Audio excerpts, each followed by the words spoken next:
આપણે હમણાં જે પ્રાર્થના કરી એ વિદ્યાદર્શી જે આ પ્લેટફોર્મ ઊભું થયું છે એ પ્લેટફોર્મનો સાર છે. અસત્યો માહિતી પ્રભુ પરમ સત્ય તું લઈ જા. વિદ્યાદર્શીના આંગણે તમે સૌ આવ્યા છો ત્યારે મારે તમને થોડી વાત વિદ્યાદર્શી વિશે કરવી છે કે વિદ્યાદર્શી કેવી રીતે ઊભું થયું છે. મૂળ મારો અનુભવ 17 વર્ષનો રહ્યો છે અધ્યાપન કાળનો. કોલેજમાં હું પહેલાં ભણાવતી અને પછી એમાંથી જ સ્પર્ધાત્મક પરીક્ષામાં આવી. ગુજરાતી વિષય મારો શોખનો વિષય, અધ્યયનનો વિષય રહ્યો છે. પીએચડી પણ મેં એમાં કર્યું છે અને પછી MA, BA, PhD અને પછી કોલેજ સ્પર્ધાત્મકના વિદ્યાર્થીઓને ભણાવવાનો મહાવરો રહ્યો. હવે એ દરમિયાન ગુજરાતી જ હું ભણાવતી, વર્ણનાત્મક બીજો વિષય હું નથી ભણાવતી. તો તમારા જેવા જ વિદ્યાર્થીઓનો સંપર્ક નિરંતર વધતો રહ્યો અને એ લોકોની એક અપેક્ષા દર વખતે મારી આગળ થતી રહી કે ગુજરાતીની અંદર સિલેબસ, એના મટીરિયલ, એનું લખાણ, એની એકેડેમીઝ ઘણી બધી છે, પણ કેવી રીતે લખવું અને શું લખવું એના વિશે વિચાર ખુલ્લો થતો નથી. અને ખાસ કરીને જ્યારે આપણે સાહિત્ય લખવા બેસીએ ત્યારે એ અપેક્ષા તો સામાન્ય રહે છે કે તમે 2 + 2 = 4 તો થાય એ ગણિતનો વિષય છે. આપણે તો આપણું સત્વ આપવાનું છે. સાહિત્ય પછી ગુજરાતી હોય, હિન્દી હોય, ઇંગ્લિશ હોય કે કોઈ પણ ભાષા હોય, જ્યાં તમે તમારું સત્વ આપી શકો સાહિત્ય એને કહેવાય. એટલે આ પ્રશ્ન વિદ્યાર્થીઓ દ્વારા મારી જોડે મુકાતો રહ્યો અને આખરે એક સમયે વિદ્યાર્થીઓએ જીદ જ પકડી હતી કે ભાઈ મેડમ અમારે તમારી જોડે ભણવું જ છે અને ખાસ કરીને UPSC માટે. તો મારી પાસે એ વખતે કોઈ સ્થળ નહોતું, સરનામું નહોતું કે હું આપું કે ભાઈ અહીં હું ભણાવું. તો આખરે વિદ્યાર્થીઓની જીદના આગ્રહથી મેં મારા ઘરે ચાલુ કર્યું હતું. 1-1.5 મહિના જેવો સમય મારા ઘરના એક નાનકડા રૂમમાં, મારો સ્ટડી રૂમ છે, ત્યાં વિદ્યાદર્શીએ સરનામું મેળવ્યું. એ પછી ઇન્ક્વાયરીઝ અને વિદ્યાર્થીઓની ઈચ્છા વધી, ઘણા વિદ્યાર્થીઓ જોડાયા, તો એ માધ્યમથી અહીંનું સરનામું મળ્યું છે. આ પહેલાં ટેલિગ્રામ ચેનલ હતી જેના માધ્યમથી ઓનલાઈન ધોરણે તો ઘણા વિદ્યાર્થીઓ જોડાઈ ચૂક્યા હતા અને એ રીતે આજે વિદ્યાદર્શીનો પહેલો ડેમો લેક્ચર આ થઈ રહ્યો છે તમારી સામે. એટલે ખાસ વિદ્યાદર્શીને ખુલવાનું હું વાત કહું કે શરૂ થવાનું, હું જ્યારે પહેલો લેક્ચર ડેમો માટે લઈ રહી છું તો એક જ છે કે તમારા બધા થકી થયો છે. એટલે વિદ્યાર્થીઓની ભણવાની ઈચ્છા હતી અને ખાસ આમાં ગુજરાતી વિષય માટે જ છે અને મેં એનું નામ પણ તમારા બધાના વિચારોથી જ આપ્યું છે, વિદ્યાદર્શી, કે વિદ્યાની દિશા આપનાર. હું હંમેશા વારંવાર કહું છું કે શિક્ષણ એટલે શું? જ્ઞાન, પણ હું જ્ઞાન નથી સમજતી. જ્ઞાન નહીં પણ વિદ્યા. વિદ્યા અને જ્ઞાનમાં જમીન આસમાનનો ફેર છે. જ્ઞાન છે ને એટલે તમારી સમજ, તમે કેટલું જાણો છો, બસ એટલું. પણ વિદ્યા એટલે જે જાણો છો એને મૂકવાની પદ્ધતિ, એને વિદ્યા કહેવાય મારી દ્રષ્ટિએ. પારંગતતા એટલે મારે તમને બધાને ખબર જ છે કે જે હું વાત કરવા જઈ રહી છું એનું મટીરિયલ, એના પેપર્સ, એમાં શું લખવાનું એ બધું જ તમને ખબર છે. તમારી પાસે કદાચ પુસ્તકો હશે, તમારી પાસે મટીરિયલ પણ હશે, પણ મારે જે આપવાનું છે ને એને હું વિદ્યા કહું છું. પારંગતતા એટલે અસત્યો માહેથી પ્રભુ પરમ સત્ય તું લઈ જા. એટલે આપણે પારંગતતા થકી પ્રકાશ તરફ ગતિ કરવી છે, પારંગતતા મેળવવાની છે અને તમે જે ધ્યેય રાખ્યો છે એ તમારો પ્રકાશ છે, તમારી જિંદગીનો પ્રકાશ છે, તમારા ફેમિલીનો પ્રકાશ છે. બરોબર છે? એટલે ફરી એકવાર સ્વાગત સાથે હું વાત શરૂ કરું છું. UPSCની વાત કરવાની છે મારે, ઓપ્શનલ ગુજરાતીની, અને એના અનુસંધાનમાં સૌથી પહેલાં આપણે સિલેબસમાં જઈએ. સિલેબસમાં લઈ જવું એ પહેલાં હવે UPSC ઓપ્શનલની વાત કરું.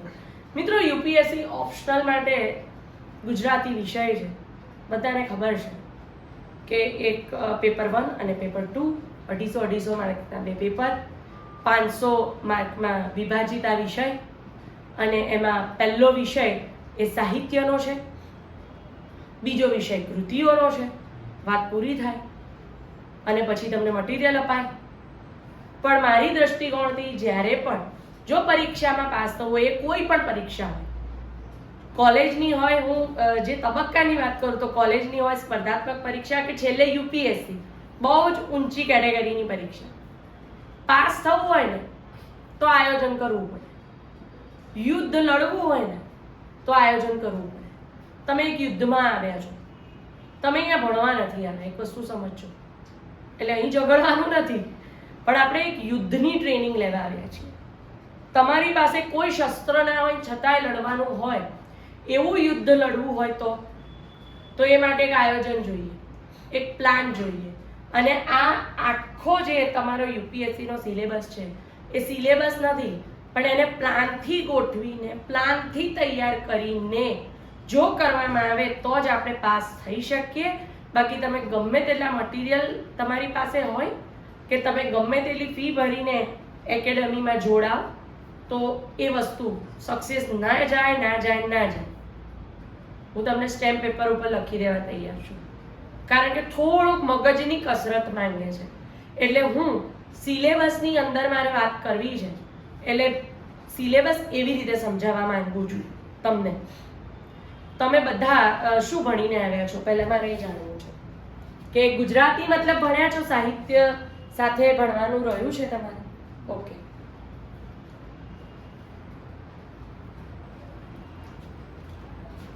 તો સાહિત્ય સાથે આપણે ભણવાનું નથી રહ્યું ને આપણે ગુજરાતી રાખ્યું છે, સૌથી પહેલા તો કોંગ્રેચ્યુલેશન્સ કે તમે ગુજરાતી સિલેક્ટ કર્યું.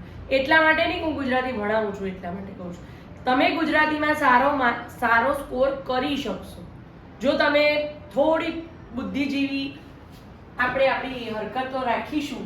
તો ધીમે ધીમે હું તમને આગળ લઈ જાઉં કે પેપર 1 છે, જેની અંદર ગુજરાતી ભાષાનો ઉદ્ભવ અને વિકાસ, ભાષાના લક્ષણો, ધ્વનિતંત્ર, રૂપતંત્ર અને વાક્યતંત્ર અને મુખ્ય બોલીઓ, જેને હું ભાષા વિજ્ઞાન કહું છું. પેલું બેનમાં લખવું હોય તો પેલું સાઈડમાં એરો છે. ઓકે.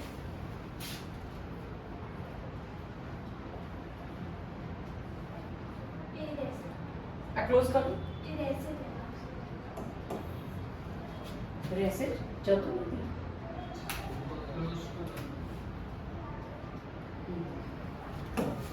જો હા એ રહેશે જ કે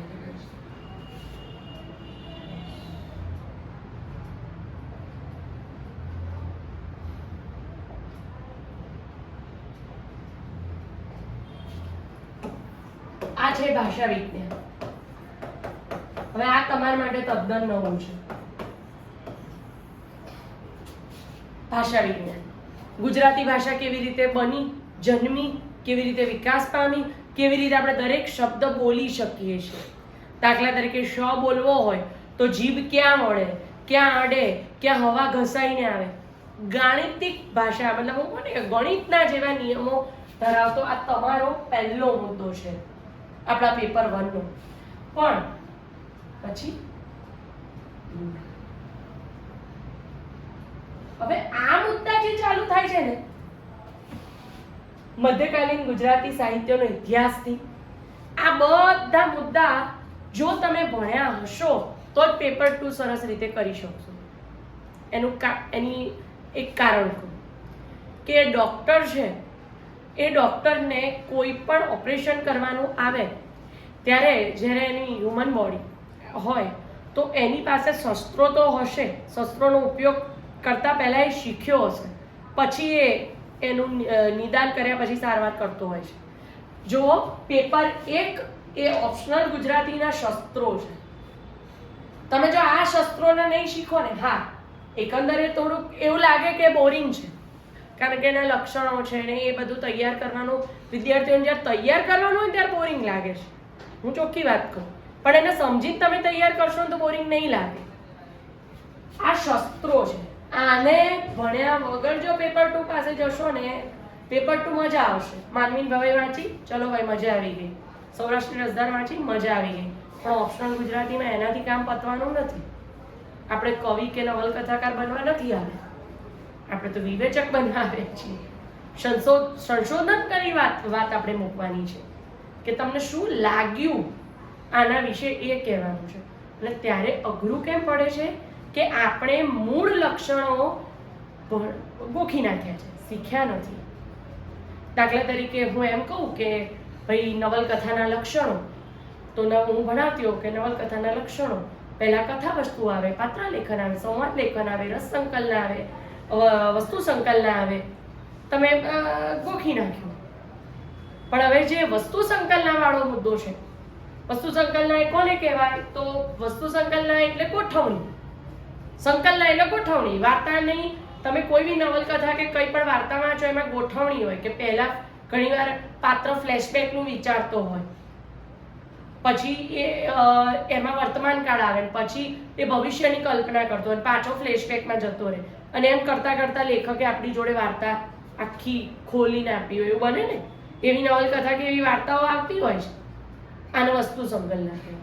હવે તમારે એના વિશે ટૂંક નોંધ લખવાની આવે અને આપણે જો નથી જોઈ, એ નવલકથાની એ દ્રષ્ટિકોણથી નથી જોઈ, તો આપણે શું લખીશું? પછી દાખલા તરીકે તમને એમ પૂછે કે સરસ્વતી ચંદ્ર ભાગ 1 માં શીર્ષકનું મહત્વ સમજાવો, આવું પૂછે છે ને. આંતરિક મુદ્દાઓ પર તમે જોઈને જ બેઠા છો. આઈ હોપ કે તમે આ બધું જોઈને બેઠા છો. આંતરિક મુદ્દાઓ ઉપરની ટૂંક નોંધો 10-10 માર્કની આવે છે. સરસ્વતી ચંદ્ર ભાગ 1 શીર્ષકની મહત્વતા સમજાવો. હવે આપણને એમ થાય ભાગ 1 સરસ્વતી ચંદ્રમાં શીર્ષકની મહત્વતા શું? પણ જો તમે ઊંડા ઉતર્યા હો ને, તો તમને ખબર પડે કે સરસ્વતી ચંદ્રની અંદર બધા જ પાત્રોના નામ પણ એના ગુણ સાથે જોડાયેલા છે. એકલો સરસ્વતી ચંદ્રનું નામ છે એવું નહીં. સરસ્વતી ચંદ્ર પછી બુદ્ધિધનનો કારભાર આપણો પહેલો વાર, તો બુદ્ધિધન, ધન જેવી જેની બુદ્ધિ છે. કુમુદ એટલે એકદમ કોમળ છે જે. પ્રમાદધન જેના આળસ જ છે જે. અલક કિશોરી એટલે અલ્લડ, અલકનંદા કે અલક કિશોરી, અલક કિશોરી જ છે, એકદમ અલ્લડ છે એવી સ્ત્રી. એટલે આ શીર્ષક છે. આવી રીતે ગુણ, આ રિસર્ચ છે. એટલે ડોક્ટર જે રીતે પેલું એને સારવાર કરે છે ને, અને પછી સાજો કરે છે એના દર્દીને, આપણે એવું જ કામ કરવાનું. કૃતિને સમજવા માટે આ શસ્ત્રોને પૂરેપૂરા સમજવા પડે. આ યુગ છે, યુગની અંદર દરેક સમય, જૈન યુગ, ભક્તિ યુગ, બિન સાંપ્રદાયિક, હવે મધ્યકાળનો યુગ હતો એ સમયનો હું થોડી નાની વાત કરીશ. જ્યારે લેક્ચર લઈએ ત્યારે બહુ જ ડીપમાં આપણે જતા હોઈએ છીએ, પણ અત્યારે થોડી નાની વાત કરી દઉં. મિત્રો, મધ્યકાલીન યુગ આ એક એવો સમય છે, કારણ કે તમારે એનો બેઝ સમજવો પડે. બેઝ સમજશો તો જ જવાબ સારો લખી શકશો.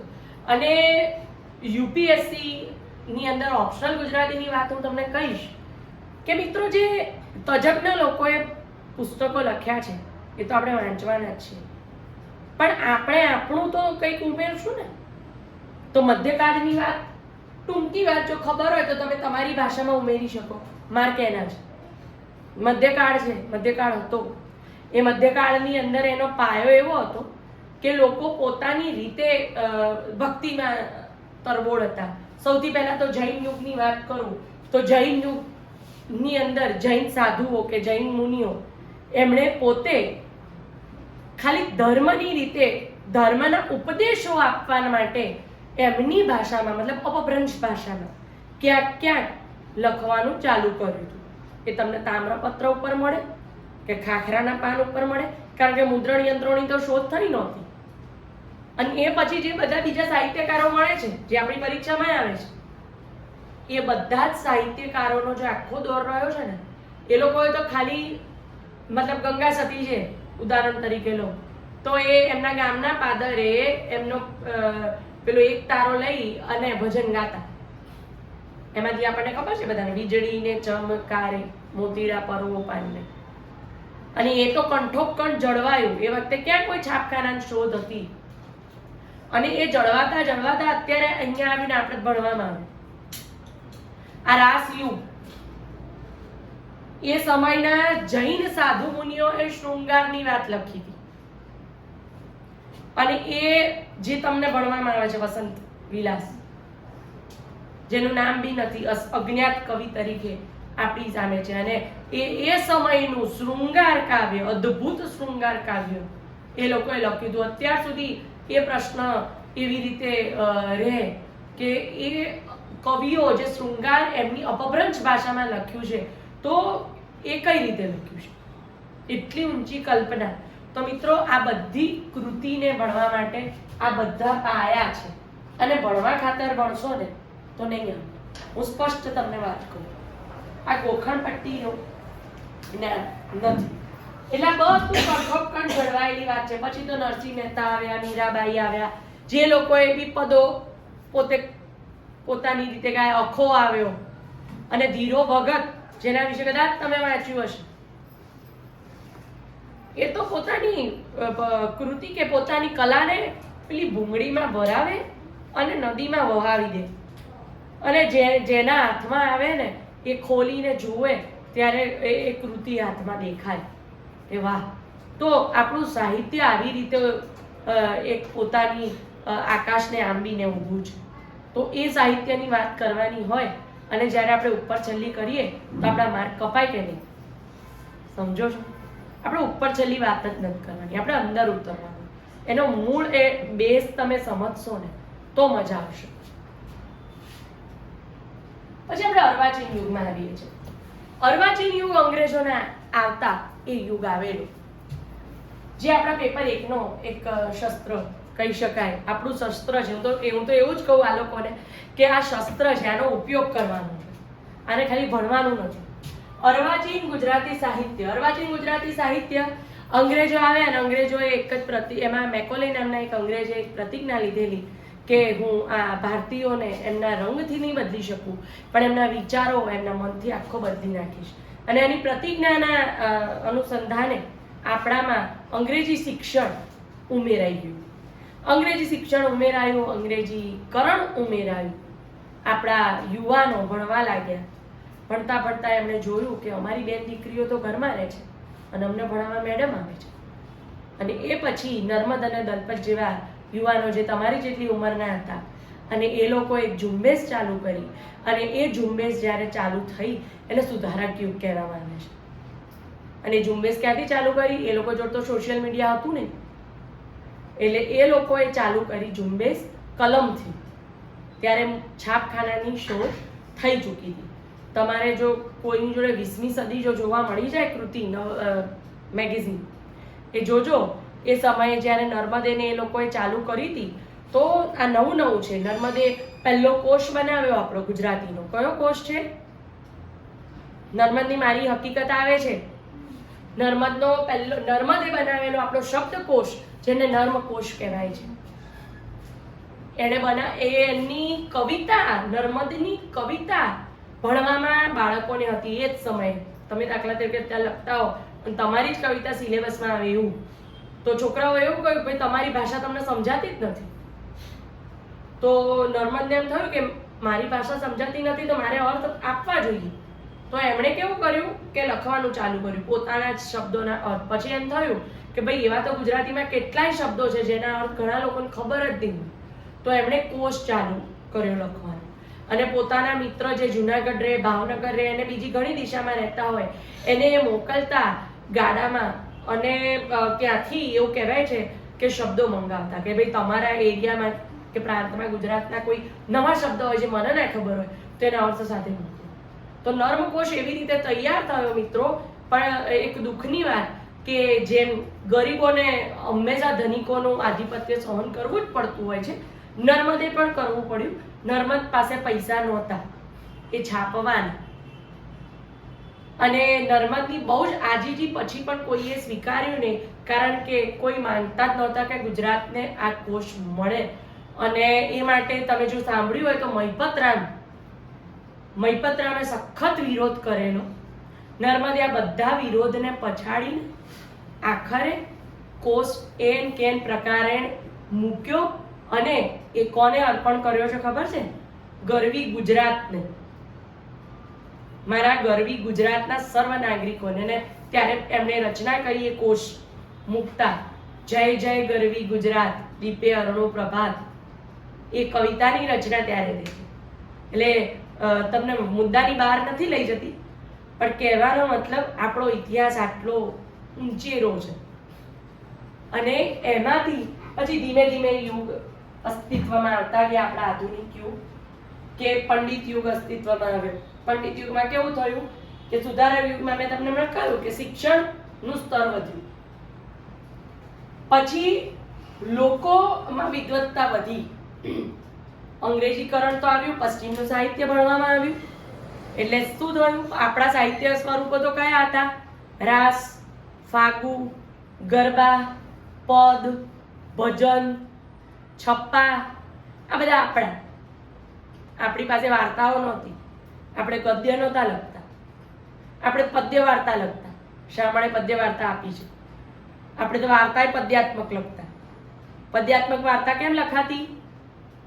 એનું કારણ છે. એટલે મધ્યકાળની અંદર લોકો તમે ગાયેલું વધારે યાદ રાખી શકો. આખો ફકરા છે ને માણસ જાત બહુ ઝડપી યાદ ના રાખી શકે. બસ આટલા જ સાયન્ટિફિક રીઝન જેને કહેવાય, એના કારણે મધ્યકાળનું બધું જ સાહિત્ય પદ્યાત્મક છે, કારણ કે છાપખાનાની શોધ થઈ નહોતી. પછી વિચારો બદલાતા ગયા અને યુગ અસ્તિત્વમાં આવતા ગયા. યુગ હંમેશા વિચારોથી જ આવે. અત્યારે કયો યુગ છે? આધુનિક. આપણે એઆઈ ના જમાનામાં છે, એઆઈ નો યુગ છે. અત્યારે તો આપણી વિચારસરણી એ જબરજસ્ત ફાસ્ટ થઈ ગઈ. પંડિત યુગ. તો પંડિત યુગની અંદર સંસ્કૃતની ભાષા, પાંડિત્ય પૂર્ણ ભાષા વાળા લેખકો મળે. એ લોકો શું અંગ્રેજી ને સંસ્કૃત ને આવું બધું બહુ વાંચતા. તો જેના કારણે એમની ગુજરાતીની અંદર પણ બધું ખીલી ગયું અને ગુજરાતી પણ બહુ સારું આવવા લાગ્યું. અને આપણને બળવંતરાય ઠાકોર છે, રમણભાઈ નીલકંઠ છે અને ગોવર્ધનરામ ત્રિપાઠી મળ્યા. ગોવર્ધનરામ ત્રિપાઠીએ સરસ્વતીચંદ્ર 25 વર્ષના સમયમાં લખીને આપણને આપી છે. 4 એની તમારે તો એક જ ભણવાની છે, એટલે આ તો બધું અધૂરું રહે. એક ભણવાની તો હંમેશા કહું કે ઓપ્શનલ વાળાને આખી કૃતિ નથી આપી, એમ અડધું આપ્યું છે. પણ એટલે સરસ્વતીચંદ્ર ભાગ એક જ છે તમારે, તો પાછળ 3 ભાગ છે. પછી તમારે પેલી છે પાટણની પ્રભુતા, એ બી પહેલો ભાગ છે. એના પછી તો રાજા ધીરાજ ને ગુજરાતનો નાથ ને રાજા ધીરાજ, એ છે. આખી વાત ત્યાં પૂરી થાય. જો તમે વાંચી હોય તો એના અંતિમ પેજ ઉપર લખાણ હશે કે આ ક્રમશઃ છે. એટલે બધું અધૂરું કઈ નહીં, વાત તો પછી કરશું. પણ કહેવાનો મતલબ પંડિત યુગમાં ગોવર્ધનરામ ત્રિપાઠી મળ્યા અને એવું કહેવાય છે કે આ સમયમાં ગોવર્ધનરામ ત્રિપાઠી જે મળ્યા ને, એ આપણા ગુજરાતી સાહિત્યની એવી ઉપલબ્ધિ છે કે અત્યાર સુધી કોઈ બિરાદર એવો પાક્યો નથી જેણે નવલકથા, પ્રશિષ્ટ નવલકથા આપી હોય. એટલે હજી સુધી તો નથી, હવે પછીની ખબર નહીં કે ક્લાસિકલ કોઈ નોવેલ ગુજરાતીને મળી હોય તે આ યુગમાં. પણ પછી આ યુગ આવ્યો, ગાંધી યુગ. હું તળની જ વાત કહું છું, તળ એટલે તળિયાની જ વાત તમારી આગળ મૂકું છું. ગાંધી યુગ. તો ગાંધી યુગ શું છે, કયા બેઝ પર એ ઊભો થયો? ગાંધીજી બેરિસ્ટર બનીને આફ્રિકાથી આવ્યા. એમણે જોયું કે ભાઈ અહીં તો મારા દેશમાં ગરીબો વધારે ગરીબ થતા જાય છે, દલિતની સ્થિતિ તો સાવ કફોડી છે. વાર્તાઓમાં બી પૈસાદાર લોકોની જ વાત આવે. તમે સરસ્વતીચંદ્ર જો, એમાં મહેલ મોહલાત જ છે. જેવો સમાજ એવો સાહિત્ય, જેવા વિચાર એવું સાહિત્ય. તો એમણે ગુજરાત વિદ્યાપીઠની સ્થાપના કરી અને એમની ટીમ ઊભી કરી, જેમાં એમના વિચાર ઉપર સાહિત્ય લખાવા લાગ્યા. એમનો વિચાર શું હતો? કોશીઓ પણ સમજી શકે એવી ભાષામાં લખો. એટલે કોશીઓ એટલે પેલો કુવામાંથી કોષ નથી ખેંચતો, હવે કોઈ ખેંચતું નથી. પહેલા તો કુવામાંથી પાણી ખેંચી આપવા વાળા હતા જે નોકરી કરતા હતા. જુમો બિસ્તી જો વાર્તા વાંચી હોય તો ક્યારેક ભૂતકાળમાં યાદ આવ્યું? જુમો બિસ્તી શું કરતો હતો? પાણી આપતો હતો. એ કોશીઓ કહેવાય. એ ભણેલો ના હોય માણસ, પણ મજૂરી જોરદાર કરતો હોય. તો કોશીઓ પણ સમજી શકે એવી ભાષામાં તમે લખો. અને ગાંધી યુગમાં એવું મળ્યું આપણને. ગાંધી યુગની અંદર આપણને એ સાહિત્ય આપણી જોડે આવીને ઊભું રહ્યું છે કે એમાં ગરીબમાં ગરીબ અને દલિતમાં દલિત લોકોની વાત આવી. એમાં ગાંધીજીએ તો જાજરૂમાની માખી ઉપર કવિતા લખી છે. તમે જુઓ કે એકદમ નીચલા સ્તરની કવિતા એમાં લખાઈ છે. અહીંયા યાદ આવે છે કે સુંદરમની એક કવિતા મને યાદ આવે છે. હું કહેતી હોઉં છું, ગાંધી યુગની વાત કરું તો ઘણું બધું યાદ આવી જાય, એટલે મારે જાતને કંટ્રોલ રાખવું પડે મારે, નહીં વાતો બહુ લાંબી થઈ જાય, સમય બી વહી જાય. સુંદરમની એક કવિતાની વાત ખાલી કરું તમને. ભંગડી, હા, ભંગડી નામની એમની કવિતા છે સુંદરમની, અને એમાં એનો ખાલી વાત એવી છે કે જે પેલા હોય છે આપણે સ્મશાનમાં જે કામ કરે ને એ દંપતીની વાત એ કવિતામાં છે. એ દંપતીનો એક દીકરો છે ને એના લગ્ન થવાના છે, અને એ જ્યારે લગ્ન થવાના છે એટલે એ લોકો વિચારમાં છે દંપતી કે ભાઈ નવી સાડી ક્યાંથી લઈશું, એમ પૈસા બહુ થાય ને તે ખર્ચાની વાત કરે છે. તો એવામાં જ એક ગામમાં શેઠાણી ગુજરી જાય છે જે સુહાગણ છે. તો આપણા સમાજના રિવાજ છે કે સુહાગણ સ્ત્રી ગુજરે તો લાલ કલરની સાડી ઓઢાડવામાં આવે. તો આવું એક મળદું પ્રવેશ કરે છે, અને એ સાડી જોઈને પેલો જે પુરુષ છે એની પત્ની જોડે દોડતો આવે છે ને કહે છે કે મને જો જો જો તારા માટે તો તારા આપણા દીકરાના લગ્નની તૈયારી થઈ ગઈ. તો કે ક્યાં કે જો ઓલી સાડી ઓઢીને આવે છે. અને મળદું ઉપરનું જે ચૂંદડી છે, ચૂંદડી કે ભંગડી, મને કવિતાનું નામ પરફેક્ટ યાદ નથી, પણ એ જે ચૂંદડી છે એ આ પેલી સ્ત્રી હરખથી લઈ લે છે કે ભાઈ મારા દીકરાના લગ્નમાં હું આ ચૂંદડી પહેરીશ. અહીંયા આખો વિરોધાભાસ જોયો તમે. જે સ્ત્રી મરી ગઈ છે એના માટે જે કફન છે, ભલે લાલ હતી પણ કફન જ હતું ને, એને આપણે કેવું ગણીએ? અસ્પૃશ્ય. એને અડવાનું ના હોય, એને વાપરવાનું ના હોય. આપણે એવું સમજીએ મળદાને અડેલું કેવું આપણા સમાજમાં એવું છે, તો એ આપણા સમાજની વ્યક્તિ છે, બરોબર. હિન્દુ મુસ્લિમમાં ના જઈએ તો બી એક જ સમાજમાંથી આવેલી, પણ સ્તર બતાવ્યો છે આમાં. તો એ પેલી માટે એ સુહાગની નિશાની છે. એ સારા પ્રસંગમાં એને પહેરશે. કેમ? કારણ કે એની પાસે પૈસા નતા. જે ફેંકી દે છે એ પેલું વાપરે છે. તો આખો જે બે સ્ટેપ છે કવિએ પોતાની કવિતામાં બતાવી દીધો. એ છે ગાંધી. સમજ્યા તમે? આખો આ સ્ટેપ, અને આ ભણવાનું છે. તમારી જોડે માનવીની ભવાઈ આવીને ઊભી રહે તો માનવીની ભવાઈને તમે ગાંધીયુગ અને અનુગાંધીયુગની વચ્ચેના સમયમાં મળેલી છે. જ્ઞાનપીઠ એવોર્ડ વિજેતા એ કૃતિ હોય જ્યારે આપણી જોડે, તો એ કૃતિને મૂલવવાની દક્ષતા એ આપણી જોડે હોવી જ જોઈએ. હું તો એમ કહીશ. જ્યારે પેલો કાળુ એમ બોલે છે કે ભીખ કરતાય ભૂંડી ભીખ, પેલી હા ભીખ છે, ભૂખ કરતાય ભૂંડી ભીખ છે, ત્યારે કાળુનું પાત્ર એટલું ઉજાગર તમારે બતાવવું જ પડશે તમારી કલમથી, તો માર્ક મસ્ત આવે. સમજ્યા? પછી ગાંધી યુગની વાત કરીશું આની જોડે. એ કારણ કે કેવું છે કે ગાંધી યુગ અને અનુગાંધી યુગની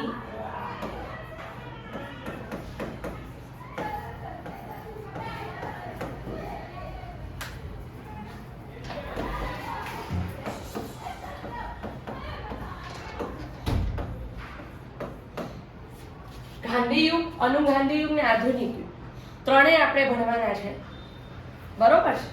અનુગાંધી યુગમાં પણ ગાંધી યુગનો નાનો ભારિયન છે, એટલે ગાંધી યુગના થોડા લક્ષણો લઈને ચાલે છે. બાકી સૌંદર્યવાદી તત્વ, એટલે પછી આપણો દેશ આઝાદ થઈ ગયો હતો, બધાની માનસિકતા એકદમ રિલેક્સ થઈ ગઈ હતી. અને એ વખતે જે સાહિત્ય મળ્યું, રાજેન્દ્ર શાહ, પ્રહલાદ પારેખ, નિરંજન ભગત, આ ત્રણ કવિઓ મુખ્ય અનુગાંધી યુગના. પછી પ્રિયંકાંત મણિયારે હોય, અને તમારી આ માનવી ભવાઈને અનુગાંધી યુગમાં ભણવામાં આવે છે, પન્નાલાલ પટેલની, બરોબર છે. તો ગાંધી યુગ ને અનુગાંધી યુગના વિચારો અને એના ઉપરથી મળેલું સાહિત્ય.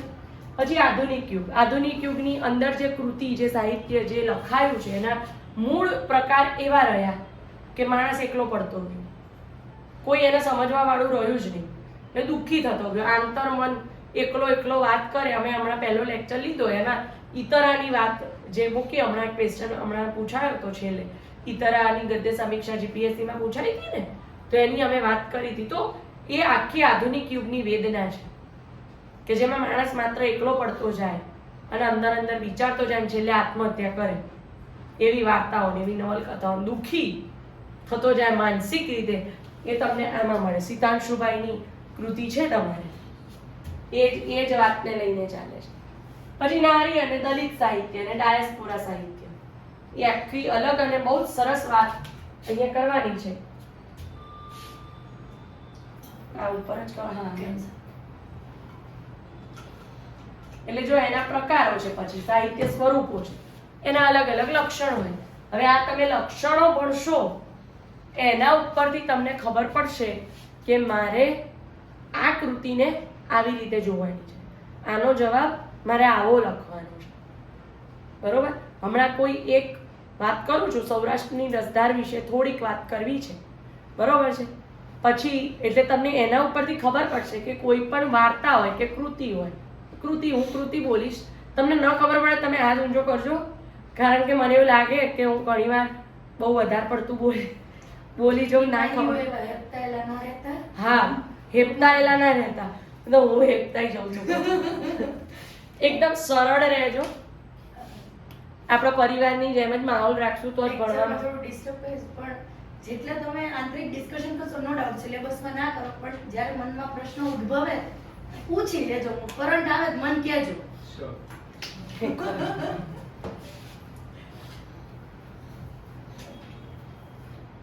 એમ આધુનિક સાહિત્યની મેં હમણાં વાત કરી ને, પેલો સુધારક યુગ, પંડિત યુગ ને આમ તે, એમાંથી આ બધા એના સાહિત્ય સ્વરૂપો છે.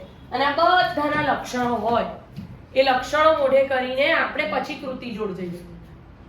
જે કૃતિ પેપર 2 માં છે, એ લક્ષણો જો તમે પોતાની મેળે બી કરતા હોય તો આ ક્રમ તો દાદરો આ રીતે જ ચડવાનો. તમે આના લક્ષણો કોઈ ખબર નહીં હોય તો કૃતિ વાંચશો અને પછી કૃતિનું વિવેચન વાંચીશો ને આપણા જવાબો તૈયાર, તો મટીરિયલ બજારમાં મળે જ છે પૈસા ખર્ચીને, નહીં થાય તૈયાર. એમ લાગશે કે કઈ પરગ્રહવાસી ક્યાંથી આ કોક લખીને આપ્યું છે, એવું જ લાગશે. કારણ કે આ એક દાદરા છે, એને ચડવાના છે. સૈદ્ધાંતિક વિવેચન અને લોક સાહિત્યમાં સાંપ્રત સંશોધન. સાંપ્રત સંશોધન એટલે ઘણી બધી સાહિત્યિક પ્રવૃત્તિઓ જે સાહિત્યિક સંસ્થાઓ કરે છે એના ઉપર તમને વાત પૂછી શકે. સૈદ્ધાંતિક વિવેચન એટલે વિવેચન એટલે બહુ જ સરળ ભાષામાં કહું તો મૂવી જોઈને આવ્યા હો તમે પછી મૂવી વિશે 10 લીટી બોલો છો ને એનું વિવેચન કહેવાય, જેને ઇંગ્લિશમાં રિવ્યુ કહો છો. બહુ જ સરળ ભાષામાં કહું તો બસ તમારે આ રિવ્યુ તૈયાર કરવાના છે. હવે તમે જો પિક્ચર જોઈને આવો છો, મૂવી જોઈને આવો છો, તો રિવ્યુ તમારા એક જ દ્રષ્ટિકોણથી હોય કે પિક્ચરની સ્ટોરી શું હતી એ જ હોય? ના હોય. કેટલા પ્રકાર પડે તમારે મૂવી જોઈને આવો તો, કે ભાઈ એના ડાયલોગ મને ગમ્યા, મને એનું ગીત ગમ્યું, મને આ પાત્રની એક્ટિંગ બહુ ગમેલી, જોરદાર હતી, મને આ ફાઇટિંગ કરતું હતું ને તો બહુ ગમતું, આનું કોમેડી તત્વ મને બહુ ગમ્યું. આપણે અલગ અલગ પોઈન્ટ વિશે વાત કરીએ છીએ કે નથી કરતા? તો બસ એ જ વસ્તુ છે કૃતિનું એનાલિસિસ. સમજી ગયા? ખાલી ભાષા ગુજરાતી રાખવાની છે, આપણે આપણી રાપચિક ભાષા વાપરવાની નથી જે આપણે આપણા ફ્રેન્ડ્સ જોડે વાપરતા હોય એવી. હવે એમાં બી કહી દઉં કે જો તમને એવું થાય કે ભાઈ એકદમ સાહિત્યિક લેંગ્વેજ તો અમારી નથી આવતી, હવે ગભરાવાની જરૂર નથી. સરળતા હંમેશા આકર્ષિત હોય, આ નિયમ ધ્યાનમાં રાખવાનો. ટાપટીપ પહેલી નજરે આકર્ષે, પણ આંતરિક સત્વ હોય તમારું આંતરિક સરળપણું હોય ને, એ હંમેશા આકર્ષિત કરે સામેવાળાને.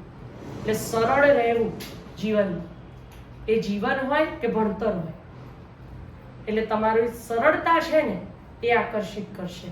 આપણને સાહિત્યિક ભાષા શબ્દો નથી આવડતા, વાંધો નહીં, આવડી જશે. એ ન્યાય મગજમાં ફીટ બેસાડીને રાખવાનું. કેમ આવડી જશે? તો કહું કે આ બધું છે ને વાંચનના સહારે આવશે. એક પડાવ આપણે પૂરો કરીએ છીએ પેપર 1 ની અંદરની જે વાત છે એ હું પૂરી કરું ત્યારે હું એક વાત કહીશ કે જો તમે મારી જોડે જોડાવ છો તમારા આગળના પ્રવાસ માટે, તો હું એક વાત કહીશ કે આની અંદર વિદ્યાદર્શીના અનુસંધાને જ્યારે યુપીએસસી ઓપ્શનલની બેચ અત્યારે જે હું વાત કરું છું, અને મારો એક ધ્યેય છે કે યુપીએસસી ઓપ્શનલની અંદર તૈયારી કરતો વિદ્યાર્થી જાતે તૈયારી કરશે એ હું કરાવીશ. મટીરિયલ મળશે, ચોક્કસ મળશે, પણ મટીરિયલ આપણે ભેગા મળીને જાતે બનાવશું. હું આપીશ મારું, પણ હું મારું ત્યારે આપીશ જ્યારે તમે તમારું આપશો.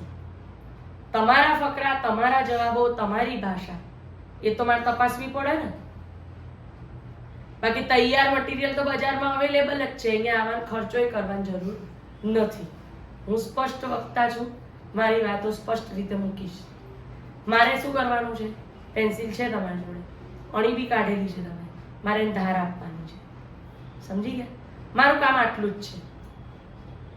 બાકી અહીંયા મારે એક બેચ પૂરી કરવી અને એ બેચ પૂરી કરવી અને બસ હાશ મેળવવી એવો કોઈ ધ્યેય મારો રહ્યો નથી. કારણ કે મિત્રો, 2 મિત્રો જોડાયેલા છે, તમે એમની સાથે વાત કરી શકો છો. મેં એમને બી પહેલા ધડાકે કહ્યું હતું કે હું 4 મહિના કહું છું તમને કે ઓપ્શનલ ગુજરાતીની અંદર થાય, પણ મારા 4 ને 5 મહિના થશે ને તો તમારે તૈયારી રાખવી પડશે. હા, જે ફી છે એ 4 મહિનાની હોઈ શકે. હું જે સમય વધારે લઉં એની ફી માન નથી લેવી તમારા જોડે, બરોબર છે? પણ મને જ્યાં સુધી સંતોષ નહીં થાય ત્યાં સુધી હું છોડીશ નહીં.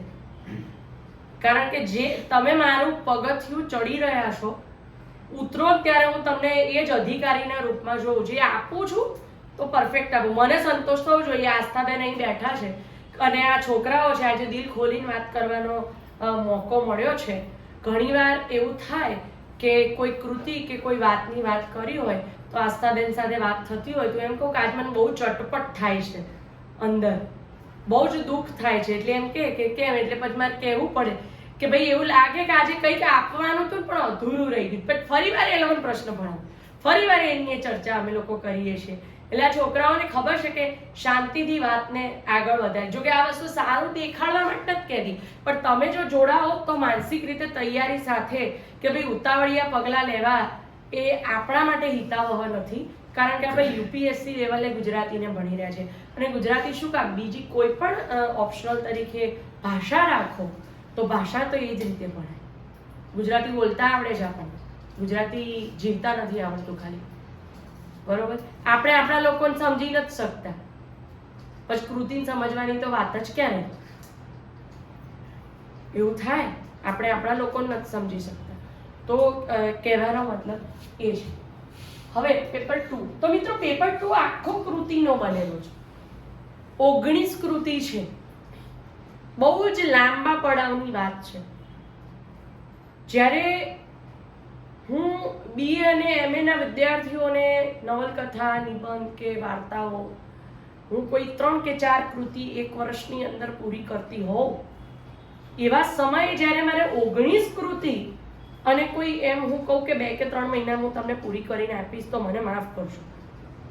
તો એવું થાય કે 19 દિવસમાં 19 કૃતિ કરી શકું. એમ તો હું ઓવરવ્યૂ વાત કરી દઉં ને, તમે કોણ ને હું કોણ ને, પછી હું તમને મટીરિયલ આપી દઉં, વાત પતી જાય. પણ એવો અહીંયા અભિગમ રાખવો નથી આપણે.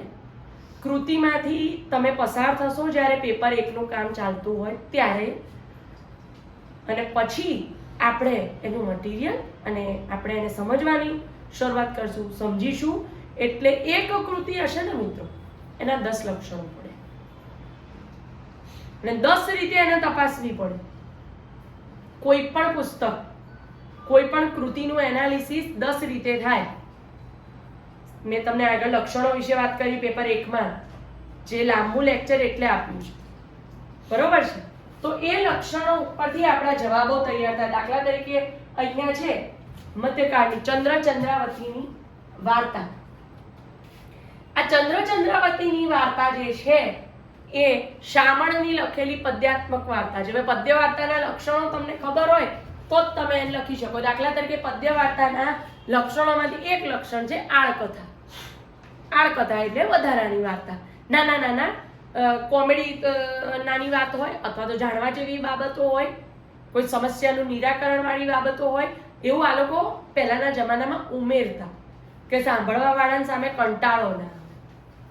પેલી ખબર છે આપણે ભાગવત ને મહાભારત ચાલતું હોય ત્યાં નાના નાના ટૂચકા આ લોકો ઉમેરતા હોય છે. તો એ વસ્તુ ચંદ્રાવતીમાં આળકથા વિશે લખવી હોય તો આપણે જ્યારે આખી ચંદ્રાવતીથી નીકળીએ ત્યારે ખ્યાલ આવી જાય આપણને કે આમાં કેવી કેવી આળકથાઓ લખી છે. ખાલી એવું જ પૂછે આ લોકો 10 માર્કની ટૂંકનો કે ચંદ્રાવતીમાં લખેલી આળકથાઓ, એક જ મુદ્દા ઉપર 10 માર્કની ટૂંકનો આવે છે કે ચંદ્રાવતીમાં પાત્રાલેખન, ચંદ્રાવતી પાત્રાલેખન એક મુદ્દા ઉપર ટૂંક નોંધ આવે. તો મિત્રો આ લક્ષણો ઉપર જો વાત કરી હોય, આપણે સમજ્યા હોઈએ તો આપણે કરી શકીએ. પછી સુધારક યુગ અને પંડિત યુગ જોડે જોડે હું લખતી જાઉં, તમને થોડી હેલ્પ રહે. આમાં આ કઈ હતી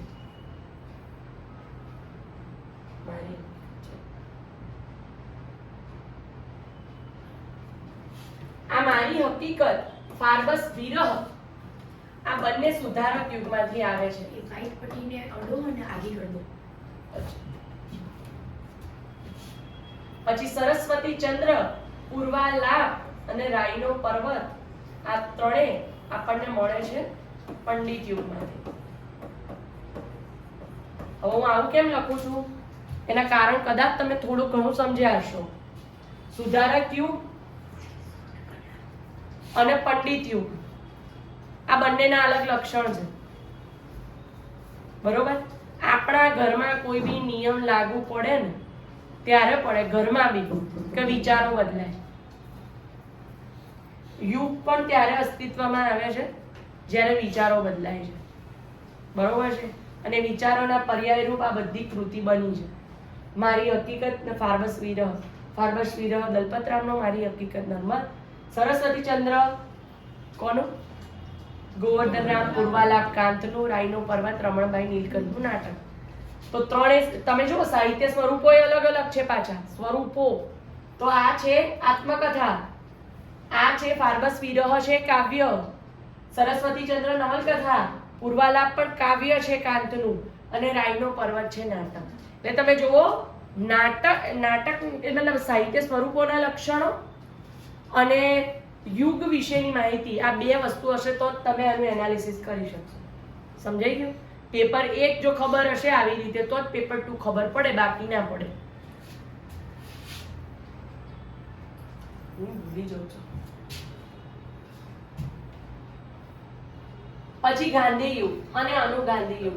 હજી ઉપર કર દો ને એટલે બસ. હિન્દ સ્વરાજ,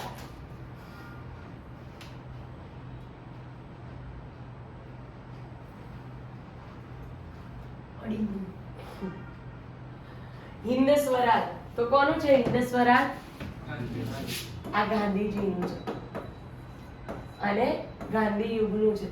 પાટણની પ્રભુતા કનૈયાલાલ મુનશી, અને એ પણ કયા યુગમાં આવે ખ્યાલ છે કોઈને? ગાંધી યુગ. પછી કાવ્યની શક્તિ, સૌરાષ્ટ્રની રસદાર, આ બધું ગાંધી યુગ. અને આ જે છે એને અનુગાંધી યુગમાં ગણવામાં આવે છે. આમ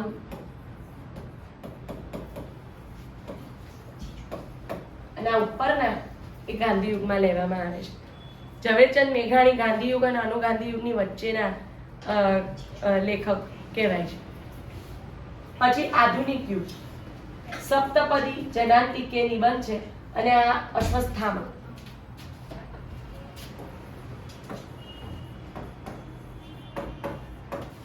એ શીતાંશુ યશચંદ્રનું નાટક છે.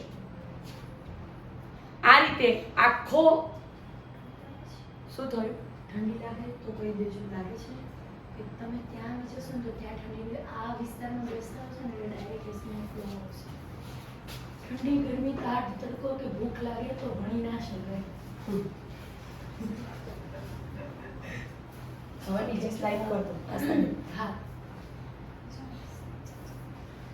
પેપરો વાળી પેપર વાળી સૌરાષ્ટ્રની રજા પેપર્સ પેપરો સીધા કાઢો વળતું. ઓકે